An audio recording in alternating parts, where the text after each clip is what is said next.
Welcome back to part 2 of Drivers of Violence, where we take those pieces, put them together in a model to form a picture that helps us understand the drivers of violence.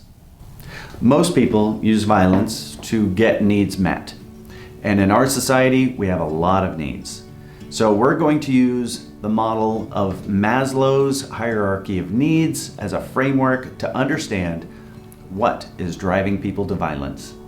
Maslow was a psychologist who created this model to depict different levels of needs humans have. He created a model that we call the hierarchy of needs. Maslow points out that humans are driven by needs, and he boiled it down to 5 general categories. The hierarchy of needs starts with biological survival, and it culminates into self-actualization. Rory Miller uses Maslow's hierarchy of needs as a model to explain the dynamics of violence.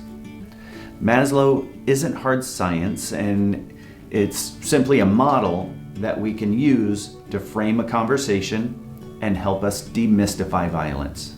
So first, our basic need is physiological survival. Air, water, food, shelter, surviving animal attacks. We don't experience this much in our society because we don't have packs of wolves roaming through our camp. Most of us have access to food, so it's not common for someone to be starving to death. However, if a drug addict is in withdrawals, they are starving to death. So think about what you would be willing to do if you were literally starving to death. If you were having a psychotic break and someone restrained you and you thought that you were suffocating or being strangled, how would you fight? And when someone believes that their physiological needs are being threatened and they're about to die, they will fight like an animal and they will fight to the death.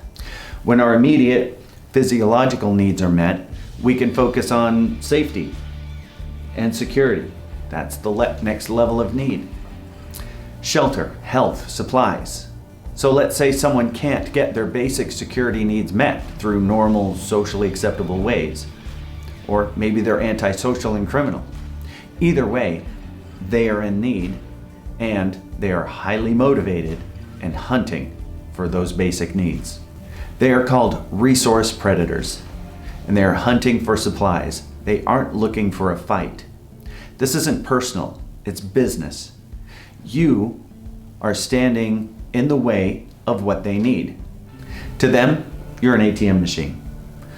You have what they need, and they are going to evaluate the risk versus the reward, and then they're going to extract it from you in the most effective and efficient way possible. It doesn't take long for us to figure out that we do not survive well alone. So we need to belong to a group. So the next level of need is belonging. Our need for acceptance in a group is directly tied to our need for personal survival. A group has common ethics, codes of conduct, rituals, tribal markers, rewards and punishments for violations in order to create, and form a group, an identity. So this explains why people stay in abusive and toxic situations, and then why people compromise their personal values for acceptance, because their survival is tied into their acceptance and belonging into that group. Have you ever known anyone that joined a group and became a completely different person? Well, that's because belonging to a group means you have to fit in and adhere to the values of that group to maintain your membership.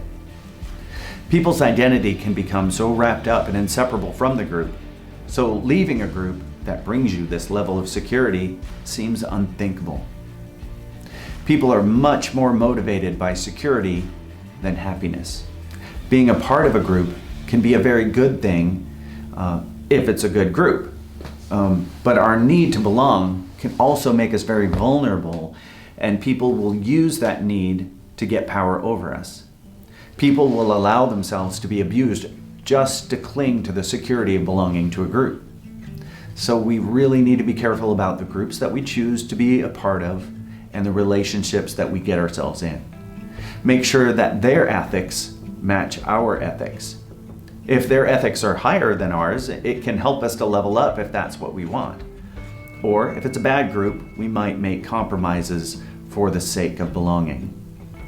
Next, once we're in a group, we want to find our place in the group. So esteem is next on the hierarchy of needs. Where do we fit in? What is our status? We want to be valued in the group because being valued brings us another layer of security. We don't want to get kicked out of the group and have to fight to survive on our own. Having esteem or status in the group means we have more access to resources. With esteem, you can enforce rules and have influence over others, and then this is peer pressure. Peer pressure can be good or it can be bad depending on how it's used, if it's ethical or unethical. This is where social violence thrives. People fight over status. They manipulate for control and punish others for breaking the rules of the group. If you threaten someone's image, you threaten their status, which threatens their security. This often brings retaliation in the form of social violence. So if you break a rule and they get to punish you for breaking a group ethic, then they gain status and security within that group. So there is a reward for that social violence. All right, the next level of need is self-actualization. Personal fulfillment, discovering and expressing who you are. Live your dreams, follow your heart, be a philanthropist, an artist, follow your serial killer fantasies. If you give a man everything he needs, he will start looking for what he wants. And some people just want to hurt other people. They are the narcissists, sociopaths, psychopaths, and people on this level are the most dangerous predators. They don't feel restrained by any social contract. So in conclusion, Maslow's hierarchy of needs gives us a framework to understand the different drivers of violence. On the physiological level, we have primal survival violence. Then on the safety level, we have resource predators. Then in belonging and esteem, we have social violence. And then on the self-actualization level, we have process predators, the ones that think highly of themselves, have no accountability, and believe everyone is exploitable. So hopefully Maslow gives us insight into what is feeding and driving violence, and it helps us avoid or manage it properly.